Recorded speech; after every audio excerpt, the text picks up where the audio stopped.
अहम ख़बर वाकिली तवारिस नो माची वेझो रोड हादसे सबब एक ॼणो फोत ऐं 2 ॼणा ज़ख़्मी थी पिया आहिनि।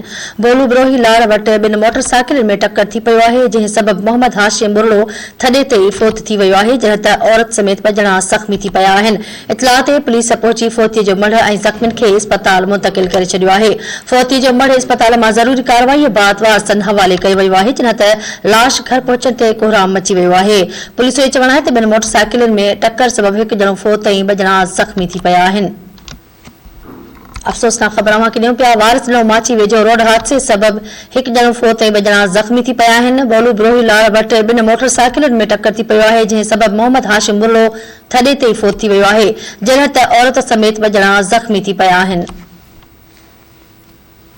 अवांखे आगाह कर रहिया आहियूं। इतलाह ते पुलिस पहुची फोतीअ जो मढ़ ऐं ज़ख़्मियुनि खे अस्पताल मुंतक़िल करे छॾियो आहे। फोतीअ जो मढ़ अस्पताल मां ज़रूरी कार्रवाई बाद वारसनि हवाले कयो वियो आहे। लाश घर पहुचण ते कोहराम मची वियो आहे। पुलिस जो चवणु आहे त 2 मोटरसाइकिलुनि में टक्कर सबब एक ॼणो फोत ऐं 2 ॼणा ज़ख़्मी थी पिया आहिनि। पुलिस मूजिबि फोतीअ जो मढ़ ऐं ज़ख़्मियुनि खे अस्पताल मुंतक़िल कयो वियो आहे।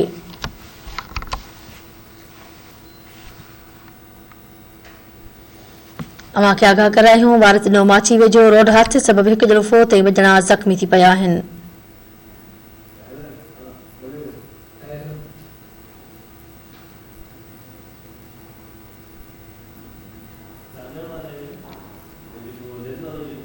अहम ख़बर मां ॾियूं पिया बोलू ब्रोही लाड़ वटि 2 मोटरसाइकिल में टक्कर थी पियो आहे। हादसे सबब मोहम्मद हाशिम बुर्लो थॾे ते ई फोत थी वियो आहे, जॾहिं त औरत समेत 2 ॼणा ज़ख़्मी थी पिया आहिनि।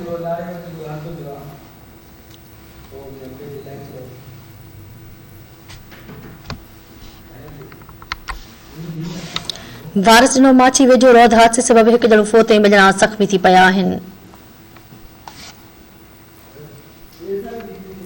बोलू ब्रोही लाड़ वटि 2 मोटरसाइकिल में टक्कर थी पियो आहे, जंहिं सबब मोहम्मद हाशिम बुर्लो थॾे ते ई फोत थी वियो आहे, जॾहिं त औरत समेत 2 ॼणा ज़ख़्मी थी पिया आहिनि।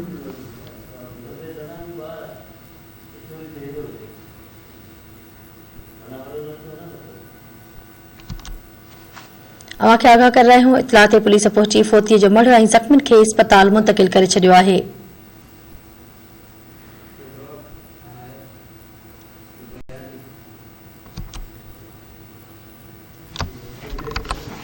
वारिस नो माची वेझो रोड हादसे सबब एक ॼणो फोत ऐं 2 ॼणा ज़ख़्मी थी पिया आहिनि। बोलू ब्रोही लाड़ वटि 2 मोटरसाइकिल में टक्कर थी पियो आहे। हादसे जे नतीजे में मोहम्मद हाशिम बुर्लो थॾे ते ई फोत थी वियो आहे, जॾहिं त औरत समेत 2 ॼणा ज़ख़्मी थी पिया आहिनि।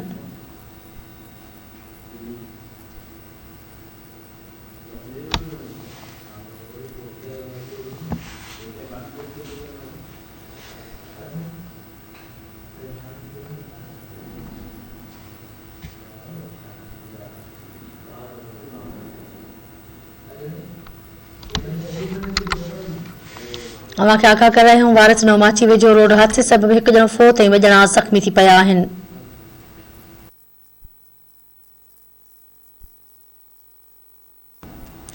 इन हवाले सां धरती टीवी न्यूज़ जो रिपोर्टर अता हुसैन नूनारी लाइन ते मौजूद आहे। जी अता, कहिड़ा तफ़सील आहिनि हादसे जे हवाले सां?